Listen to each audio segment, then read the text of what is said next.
Good morning, all you awesome people out there. My name is Scott Churchson, and welcome to Chatting with Awesome People. Alongside me today is Mr. Brandon K to co-host this, and alongside us is former PA, basically really nice guy, and oh yeah, a three-time Emmy Award winner with CBS Sports, Mr. Jared Roberson. How are you, man? I'm good. Yourself? And no complaints, no complaints. So yeah, basically, I have known you for God, probably 9 years since basically you had that one Yeah. indie film back in the Yeah, day. that sounds about right. Yeah, Yeah, because 2013. yeah. Yeah. So we're Yeah. going to be talking a little bit, like I said, Yeah. more. We're not going to be talking so much independent film today. We're going to be talking more about honestly the unbridled badassery that is your job, the Mhm. awards. Maybe if you got a couple of them handy, if they're paperweights or basically using them as for bookcases or whatever you got to do. Maybe pull out a couple of the Emmys there to show them on camera a little bit. But dude, tell us about yourself. Talk a little bit, and how you doing? I'm good. I don't know where to start. I should start with my job. I should just start off in just life in general. Whatever you want to roll with, dude. It's Wherever free the form wind here. may blow you. Yeah, Okay. exactly. Well, I do graphics. I'm a graphics coordinator for CBS Sports. So my job really entails researching, working with the producer, working with the talent, work with associate directors or the production team in general, should I say. Producing graphics and like researching, trying to tell the story as much as possible. It takes hours, it takes days in order to do that. Literally, I know football is 1 week, but it really does take me pretty much 1 week to get all that stuff together, especially with things changing throughout the week.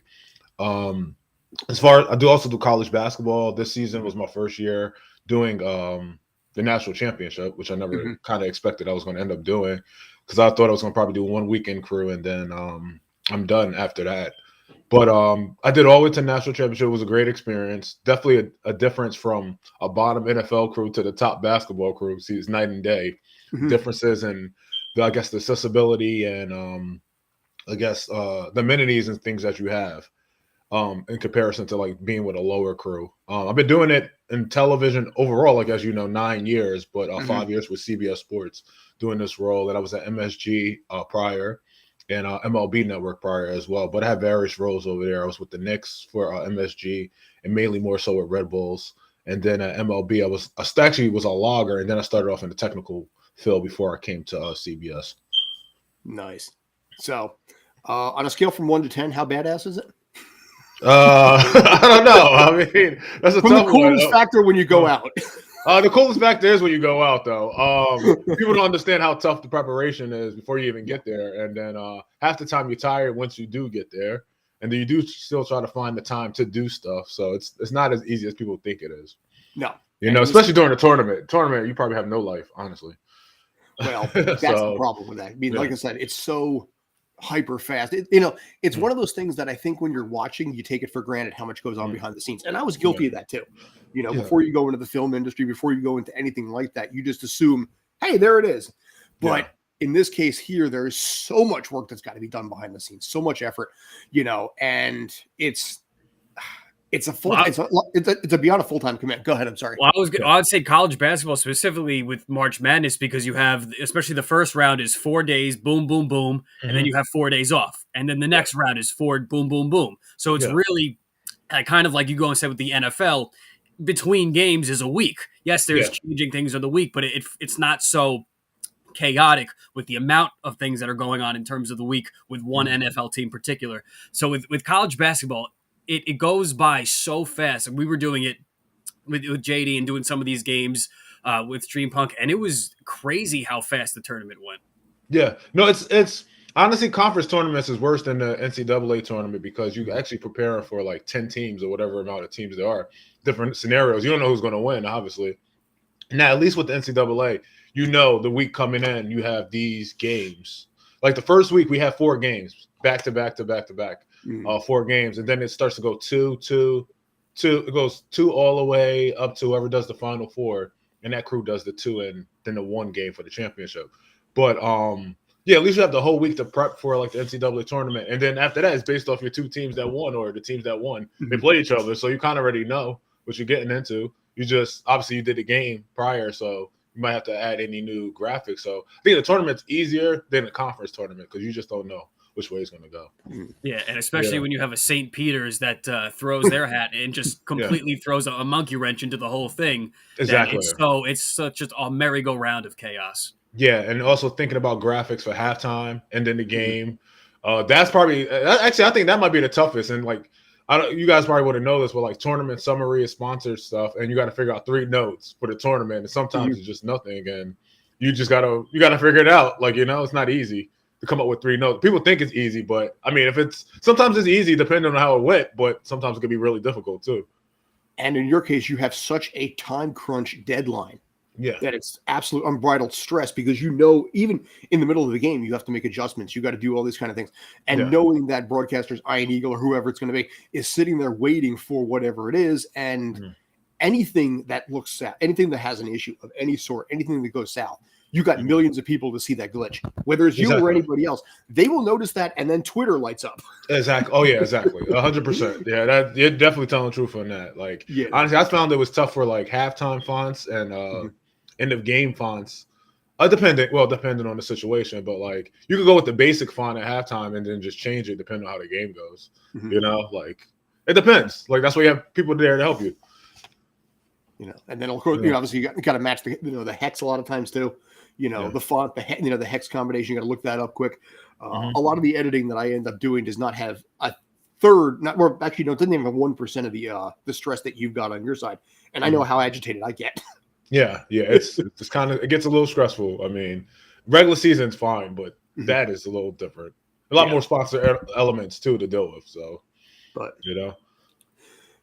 but all right. If you were going to basically though in this case lighten, just fire off 3 badass aspects of it, what would you have? I guess the travel, of March Madness or just in general?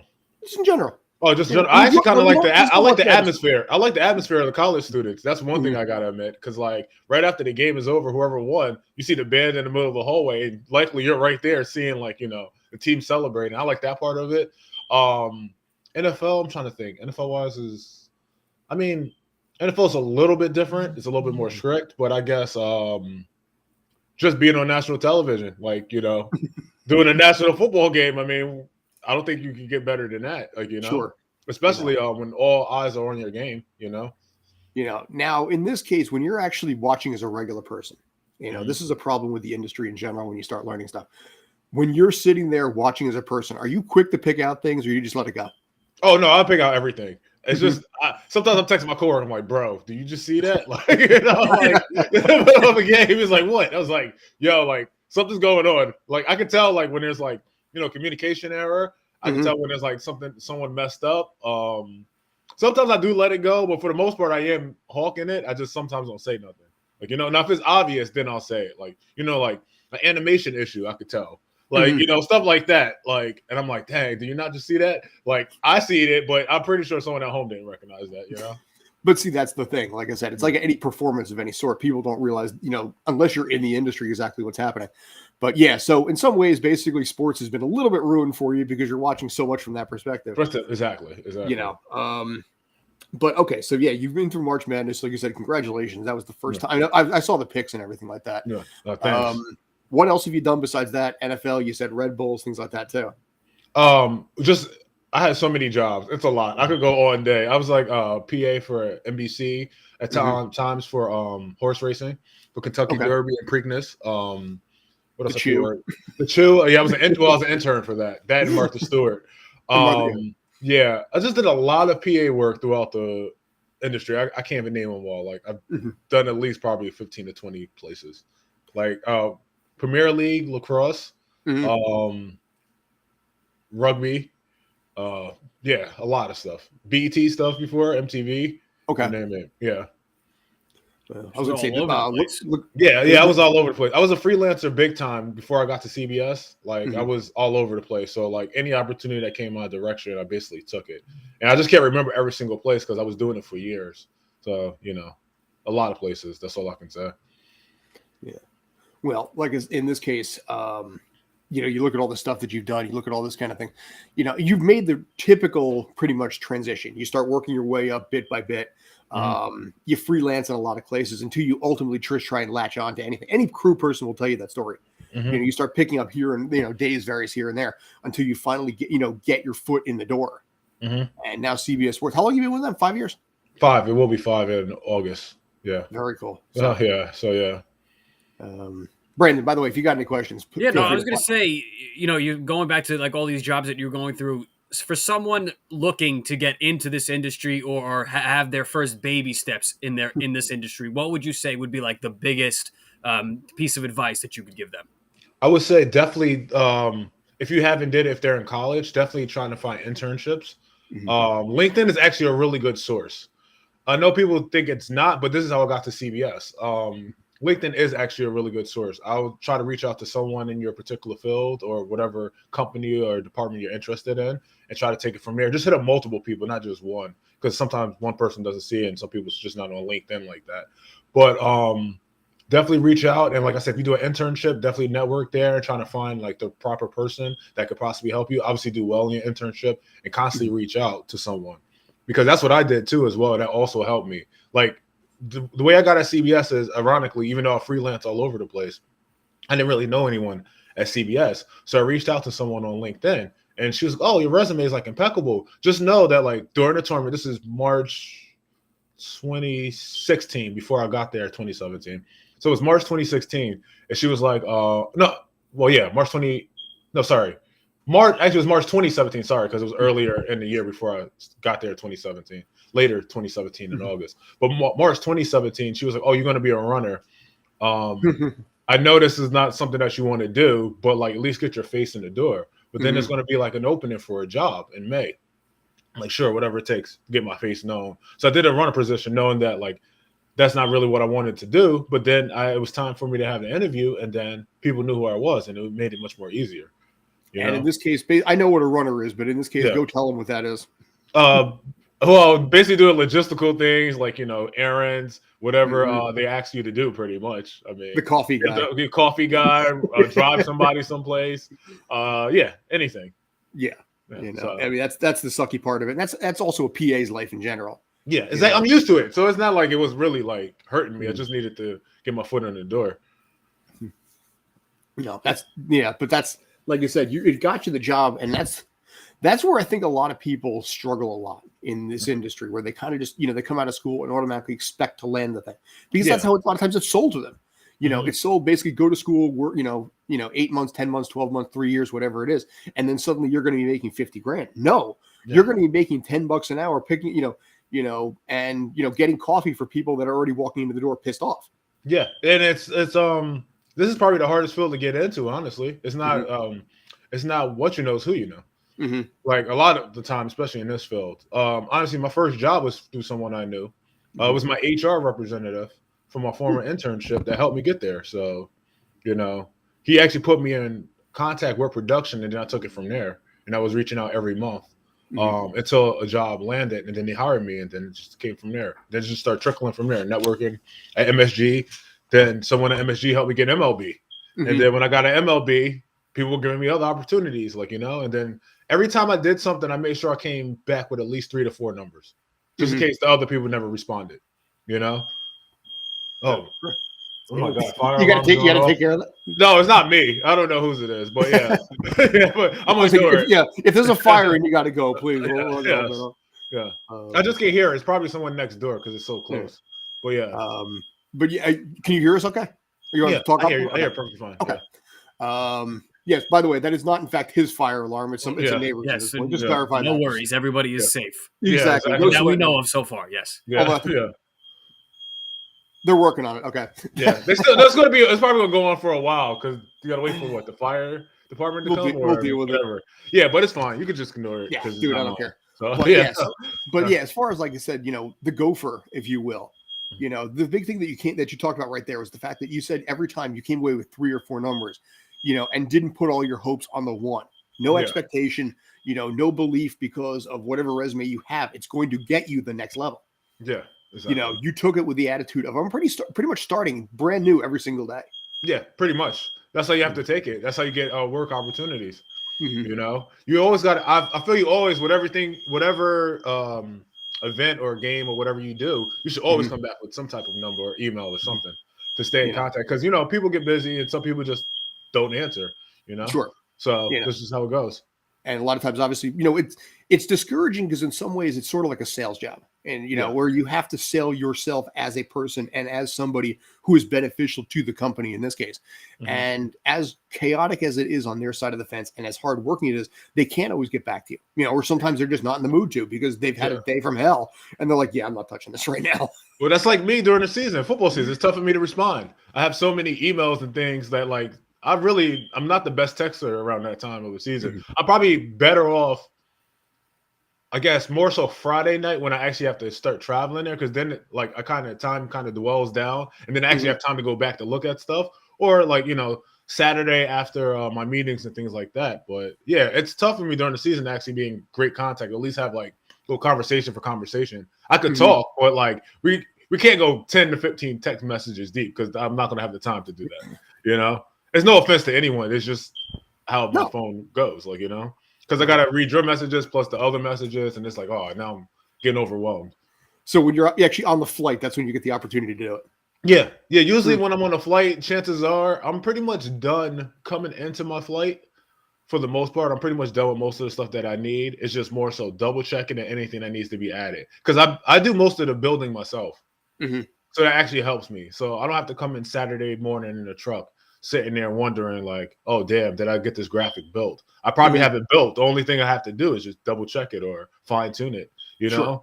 I taught myself to do that because I don't want to ever be in a situation that, say, my operator gets sick and what I'm going to do. Like, think about it, As much prep as you can do, it lightens the work, in crunch time itself. Now, by the way, important question. Coach or first class?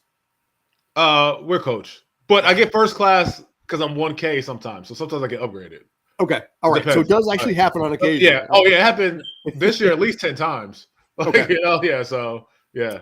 Actually happened Tuesday. Monday. No, sorry. Monday when I was flying to Charlotte for the shoot, it happened. And then coming back Wednesday morning, it happened. So it happened twice. Yeah. What percentage of your job is travel? Every weekend. So how's that? I don't know what percentage that is. That's like that's all the time, pretty much. Yeah, like because the way it goes with football is you fly out Friday or late Thursday night, depending on where it's at, and you come back either Sunday or Monday. Basketball, it could be Thursday or Friday, because your game could be a Saturday or Sunday game, depending on which way it goes. And then, like for the tournament, it was really crazy because like when I was in Greenville, I flew back Monday morning home, literally started getting prepared, then I had to fly out Tuesday straight to San Francisco. So damn. Yeah. It's got to be at least like 50-55%. Yeah, something like majority. That. Yeah, majority. I'm back home. I'm like home Monday through Thursday, or it depends on like whenever I fly out. Like if it's a West Coast game, usually I fly out late Thursday night because I don't really want to deal with it Friday. So and also this case with time zones too.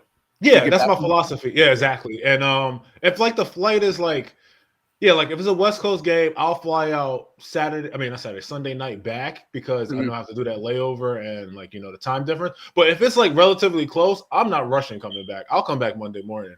Like I'd rather just go do the game, come back to my hotel, start watching other people's games. Depend on what time my game finishes, and then start preparing for the next week.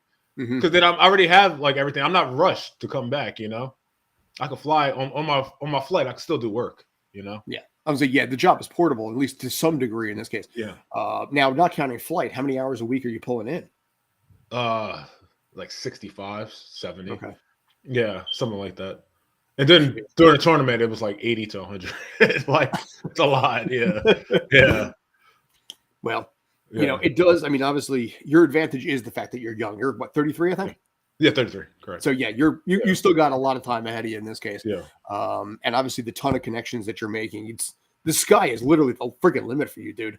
Yeah, I know. I just hope like one more year in this role at least, and then hopefully I'm in that next step. Nice. I don't know if it's going to happen next year, but it's definitely going to happen within the next two. I can tell you that. Well, here's the thing. Here's the thing that's in your corner. You've been doing this for years. You've got, like I said, you're young, which is hugely important in this case here because it's a young person's world. That's just how it is. I'm 47 years old. I'm the equivalent of 115 at this point, like by society standards. But you also have 3 Emmys. Now, are any of those Emmys local to you? Are they handy right now anywhere? Like give me 1 second. I could go and get one. Just give me 1 second. Please, I'm going to actually just adjust this real quick. Hold up. Let's see. Yeah, man. Do I have any cool awards that I could? Man, 3 Emmys. Dude, 33 years old, 3 Emmys, and I remember him when he was a production assistant on an indie film with Brian O'Halloran, Lloyd Kaufman, and Joey D'Onofrio. So I'm going to switch. So this one is for the tournament. So okay. Yeah. I mean, it's tough to see, but yeah, that's okay. No, I'll just it in post. So that one is which one? The first, second, or third? Well, I got 2 at the same time. Okay. So I think this was the first announcement one. I forgot which one was called first because I got NFL and the tournament the same year. Okay. But I think this one was first before for football was announced, if I believe, from the Emmy Awards. Nice. Yeah. And then Nickelodeon was the next one. So yeah. What did you do with Nickelodeon?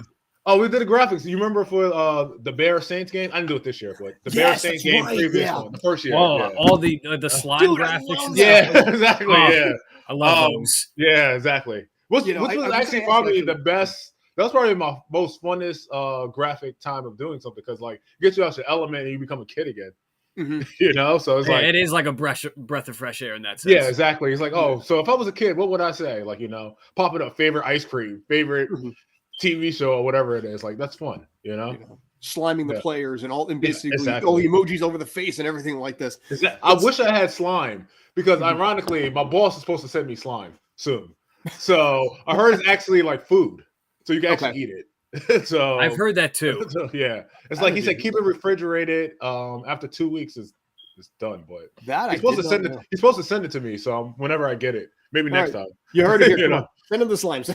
Exactly, yeah. But dude, that's so yeah, in this case, I wasn't totally sure if you were limited to just CBS or when you're farmed out, like for example, March Madness, I think it was on USA. It was on, a lot of different networks that way.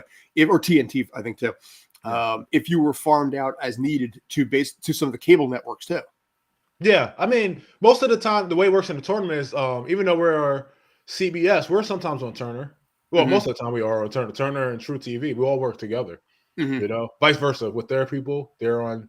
I really don't even know if they had CBS. I think it's just a CBS crew that does CBS, but I think we're on their network. I don't think I've ever seen anyone from Turner on CBS that I can think of.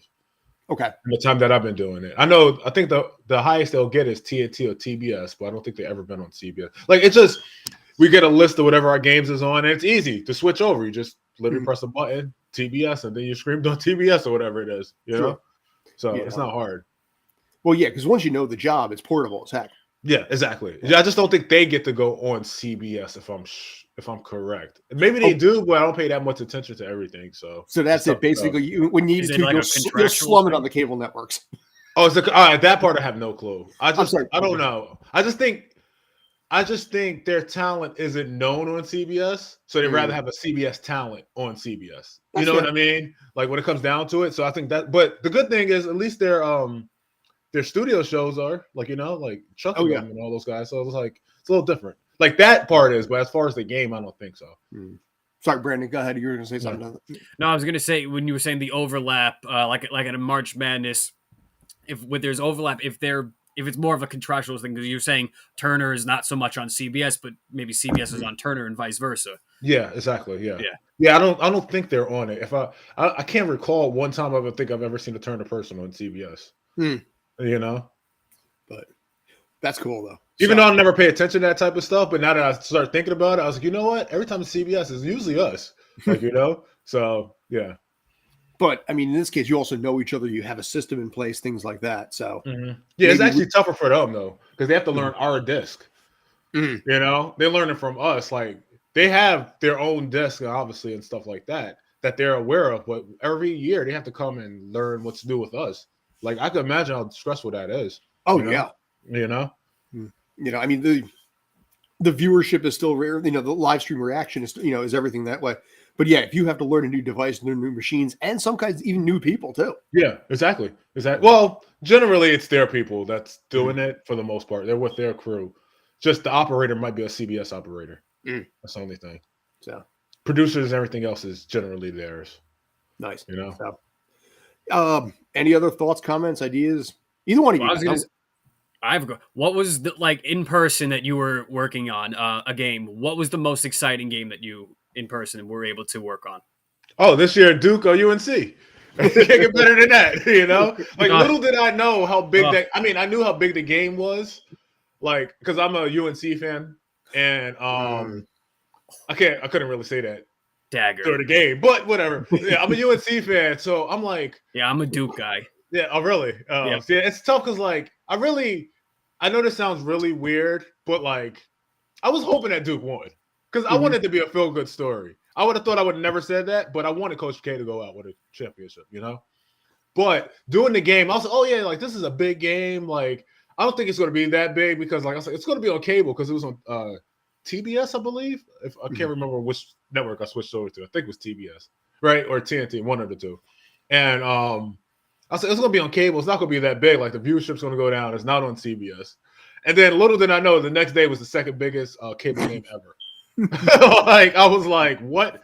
But then, like, that actually gave me hope to do the championship. That took off all the stress of doing the championship. I was like, if I could do that perfectly fine, I could do anything. And it was, like, so many lead changes and, like, storylines and things of that nature. So I think that was probably the most exciting. Yeah, and I did both Final Four games on Stream Punk, and obviously in hindsight, it was great that the first game played out the way it did with Kansas Villanova, where it was pretty much a wire-to-wire shutout, and then the night game capped off with this exciting Duke UNC matchup. So I thought that worked out fantastic. Exactly. I mean, programming knows what to put at a particular time. They're not dumb. Like you can kind of foresee these types of things if you really pay attention. But like, yeah, obviously we'll go with the most exciting game. But like, I didn't know how much rating wise that hit until the next day. And then I was like, oh, I could do the national championship now if that was the case. But like most of the time I can do it. I won't lie. I kind of got nervous doing the Final Four. Sure. That's probably the biggest thing I've ever done. But once the game like kicked in, I was fine. Like, same thing with the national championship. I was like perfectly fine. Even though there's like a million people on you, everyone's locked in. All executives are there. Everybody's there. So, people all in your ear telling you things to do, so it's not easy. Now, in this case, also, you had to earn that, too. You had to earn the championship on this because you probably had to beat out other people to get into that. Yeah. I literally, like I said, the way it happened was I didn't have any, like, inclination I was doing the national championship in any way, shape, or form. Little did I think I was going to do that. Because, like, when I'm on the NFL – I'm on a 6 crew. So the way it works for NFL is we're guaranteed 5 games every week. It could go up to a possible 8. But most times we do have a lot more 6 crew games. So when I'm not doing a 6 crew game, which was like twice this year, I believe, I'm doing college football. Right? So coming from that, you're like, all right, you're going to probably get on like a lower end crew. And then you're going to do one weekend and then you're off like the rest of it or do something next or something else. Right? So then the regular season happens. January is when we get the schedule for basketball. That switches. Like it varies. Like you switch producers. You're never going to know what crew you're on in January. So each week you're switching. February kind of gives you a little bit of idea. So February was like, oh, I'm on the top crew. Like that's the guy. Like it's like weird. I'm like that was weird. Like So I'm like, and I'm on it for like 3 straight weeks. So I'm like, no one's telling me this. And then all of a sudden I get a phone call like, hey, you're doing it. So I was like, oh, really? I was like, bro, that doesn't happen from the 6 to the top. That's a big gap, like in between, It's not like it's just like night and day, the differences. Like I said, like I see why people get accustomed to being at the top crew because you have so much hope, Yeah. Are we allowed to ask basically like what was the scariest moment? I mean, you talked about the fact that you had the nerves on this one too. But scariest moment I ever had in my career. During the Jets game, my operator wasn't feeling well. Okay. And it's because he's watching the Jets. Exactly. So it was like, well, I have to do 2 machines. Yeah. So like usually on the crew, like for football, you usually have someone that operates the score bug. Like there's a person that operates that, and then there's a person that does the graphics. But since on the 6 crew, there isn't. So I'm doing both. So my main graphic operator got sick. So the score bug was the only thing. The whole second half, I think it was Bills Jets, if I'm correct. It was definitely in New Jersey. But if you watch it, the whole second half, there isn't no graphics that hit air. It's all off the score bug. And that person had to leave. That was probably the scariest moment because then everything that I had built, like, off airs and the sales elements, I had to put on the other machine, which I never expected to happen, And in real time, too. Well, and in real time. Yeah, if it's any consolation, watching every Jets game, I didn't notice it. So. Oh yeah. You probably would, but I did. So it's like it's nothing I can do. I can't touch the machine because it's a union thing. So it's like I only could do whatever I'm limited to. Gotcha. Well, yeah. In that case, like I said, you do what you can do. You work with what you can work with. But yeah, I mean, as far as something like that, yeah, I get. What questions do you have, if any? I don't know. I mean, how long you guys been doing the show? Like, I know you talked to me about it, but I can't remember like the time span. Stream Punk's been around for about 5 months at this point, so we're still in progress. Fortunate, actually, we got one of the cast members from Orange is the New Black doing at the 1:00 show to talk Denver Broncos because he's a hardcore Denver Broncos and Russell Wilson fan. So I'm just going to let that dude roll. Broncos going to be really good this year. At least I expect them to be. Because at least got weapons. It's like nothing that's really a flaw too much on that team now. Yeah, I mean, it's funny because the Broncos seem to have a habit of just picking up surefire Hall of Famers towards the end of their career. Yeah, that is true. They just went through this 8 years ago. Yeah, I know. That's true. That is definitely true. I'm surprised the Seahawks didn't draft like a quarterback to replace him. I was told Malik Willis was like the shoe picks last night and didn't address it at all. I know. That's what I said. I said, Malik Willis is going to Seattle. That's the first thing I said. It never happened. Unless they're going to go with Geno. Either Baker Mayfield or Geno. Well, Baker is still a Brown. I think he's the problem. He's still on Browns. The problem is with Baker in Cleveland, in Seattle, though. Cleveland had a top offensive line. Yeah, Seattle has a bottom offensive line. Exactly. So, I mean, he will be working from way behind the 8 ball in that sense. Yeah. There's been talk about Baker going to Carolina too, but that seems to be fizzling out a bit. Yeah, exactly. It's Drew Lock, I think, is the quarterback. Oh, that's true. Yes, they did swap. They have Lock. Yeah, because that's right. Unless maybe it's going to be Lock this year, and then try and build for 2023. Yeah. So, nice. So, Brandon, you got any other questions? Well, I said this yesterday in our group chat. With this draft now that we're 3 rounds in, something I've really taken note of and appreciated is since it's not such a quarterback-driven class, it's not a star power in that sense, we're really getting a lot of in-depth analysis on the rest of the position, the rest of the field, which is something we haven't gotten, let's say, Sam Darnold Baker year, which, this quarterback is guaranteed to go number 1 or 2. Is this going to be and that's all they talked about. Now, with this draft, we are getting a lot of talk about all these different position players, and I think it's really enlightening, to be quite honest. Yeah, it's more defensive than offensive. At least at the beginning it was, But there was a lot of wide receivers taken. Yeah, wide receivers was 6 in the top 20, But it was like a couple of things was suspect. Like, why was A.J. Brown traded? And then, you got a wide receiver to replace him. And, I mean, you could have just kept him unless he was unhappy. I mean, we don't know the story on that one. So. And they immediately signed him for, I think, a 4-year extension, too. Yeah, exactly. So the Eagles are really putting everything they've got into A.J. Brown. Exactly. And Marquise Brown or Hollywood Brown, he requested the trade. Supposedly, people don't know that part. I was just reading an article before I came on here that he requested a trade and they kept it pretty discreet. But yeah, this draft, the first round, most of the first round wasn't a lot of flash. Okay, you had the wide receiver part of it, but a lot of offensive linemen, defensive linemen, edge rushers. It wasn't the general Hall of Fame look. Yeah. A lot that previous drafts have had where you get a quarterback, you get a running back, you get people that have star power and can sell jerseys. Yeah. Evan Neal might sell, and Thibodeau might sell some jerseys, but there's probably going to be more sales of Daniel Jones jerseys than there actually going to be those two. And that's just the nature of the flash and the appearance of it. Yeah. I'm trying to think. There was no running backs taken in the first round either. So it's not the worst. I think when the Jets took Breece Hall, I think that was the first running back taken. That was like second round, right? If I believe. Yeah, second. They traded up with the Giants from 38 to 36 and took Breece Hall, which I thought they would take Dean. I thought they would take Dean, who dropped significantly in this draft. Yeah. I think their thoughts was the Giants was going to select them because of Barkley. You can't trust them right now. That's what I was thinking. So I think that's why they did that, to get him before. This isn't Gettleman's team anymore. Yeah, I know. I mean, Barkley's just not the same. It's just that injury, Yeah, and that first year was dynamite at this point. What's that? So many of them. Yeah. I mean, that's why you don't take your running back that high. He was second overall, I believe. Third, I think. Yeah, third. Oh, third. Yeah. Oh, so because because it was or fourth. It was Baker 1. Wasn't it Barkley 2? Sam Darnold 3.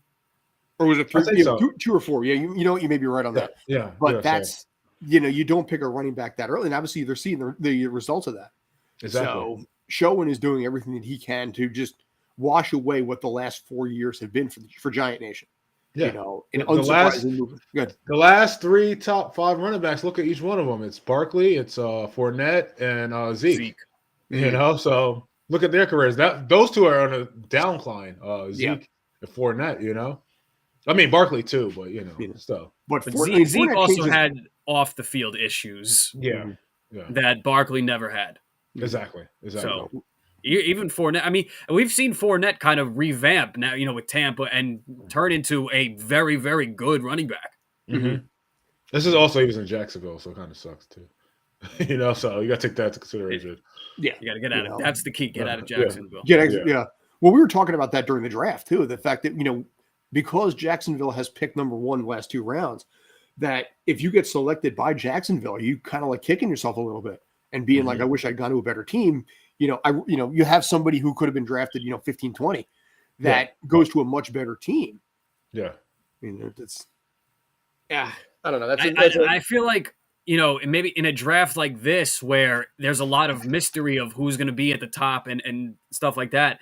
I feel like some of these guys are sitting there like, man, I kind of maybe wouldn't be so mad if I dropped a couple spots to at least a decent team.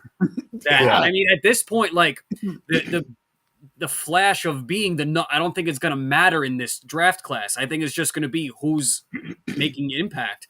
So I think if some of these guys are sitting there like, man, if I like a Kyle Hamilton at 14 to go to a Baltimore, an organization like that, that's a great fit and pick there. So, I mean, some of these teams, you get these top picks, and some of these guys want to be a top pick, but I think a lot of these guys just want to go to a good team.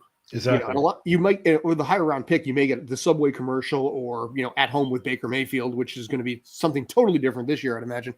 But you'll drop a little bit lower, but you'll end up with a team that has a shot to at least get into a playoff spot right off the bat. Jacksonville, there's very little hope there. Yeah. I mean, unless a good team, unless a good team trades to go way up into the top, I mean, you're in a top 10 position that you're probably going to fall to a somewhat not great team, to a bad team. So, but the Giants aren't out. The Giants aren't really out of it. I mean, in that division, they could always be in it. Yeah, Well, I like the direction they're going. I have this weird feeling called hope, which I'm not used to as a Giants fan. Yeah. But nice. All right. Any other thoughts, gentlemen? No. All right. I have no other thoughts. So in this case, basically, Jared, I want to use the opportunity to, plug anything and everything that you want to do. If you want people to get in touch with you, that's fine too. But plug yourself, plug everything that about you, and let's basically market you as best as we can do. Okay. Well, if you want to get in contact with me, my Instagram is JAY_Mike MIC. And same thing for Twitter, but it's _J Mike together. So it's _JAYMIC on my Twitter page. Nice. And you could DM me, I'll probably respond most likely. Nice. So, okay. So if you ever want to have a chat with a 3-time Emmy Award winner, 33 years old, better looking than I am, I'm just saying, swipe left, swipe right, Anyway, we're going to call it at this point, but thank you, Jared. I missed you. Thank you for having me. Definitely. I miss you too, man. We got to do this again. Hell yes. Definitely. When you're back at some point and you've got a little more free time, let me know. We could definitely meet up. Oh no, I'm not traveling. Or at least I don't think I'm traveling unless something comes up. Yeah, what's the next game or event you're doing? Not to June. To car racing. Wow. Oh yeah. So June. What is it? 18th. So I'll probably travel like the 16th, I believe. Okay. So I'm doing SRX, but unless I have like a specialty shoot or something that comes up in between, it's all preparation for that from home. So you're local for the next 6 weeks almost. Yeah, pretty much. Nice. Okay. And then it starts golf, and then it starts Big Three, and then it's all over again. And then it's right back to the NFL again. Yeah, exactly. Pretty much. Yeah. So nice. Okay. Yeah, dude. Like I said, I miss you, man. Yeah, definitely, man. You were always awesome on sports. Then I always appreciated that, and obviously with conflict of interest, you go where the money and the prestige is, and I don't fault you in the least. So yeah, exactly. But anyway, yeah, appreciate it as always. This is Streampunk Sports. Find us always on Twitter, Instagram, Twitter at Streampunk ENT, on Facebook at Streampunk Entertainment, and also at Streampunk Sports on Twitch, YouTube, and also on Instagram as well. Just drew a complete blank on my own product. Smooth. Gotcha. Good job, kid. But all right. Anyway, appreciate it. Brandon, thank you. Any other final thoughts? Nope. I'm as good as gold on this. Definitely. It's actually a pleasure meeting you, Brandon. It's my first time meeting you. You as well. I was looking forward to this all week, basically. Definitely. Scott just randomly hit me up, and one of the time I actually have time to respond to stuff. I actually responded quickly. I know. Stars aligned. Take the window. So you know when I'm like busy and when I'm not busy, because like if I respond immediately, then you know I'm not busy. With that kind of job, I totally understand. I'm not offended if you don't get back to me right away or at all. Believe me, it's cool. Yeah. So all right, cool. Thanks to you guys, I appreciate it. Like I said, coming up at 1:00, we got Mike Houston from Orange is the New Black, Blacklist, also Boardwalk Empire. He's going to be talking Denver Broncos, Russell Wilson in the AFC West, and in the meantime. Thanks basically to Brandon. Especially thank you to Mr. Jared Roberson over there. Yeah, I'm Scott. Have a great day.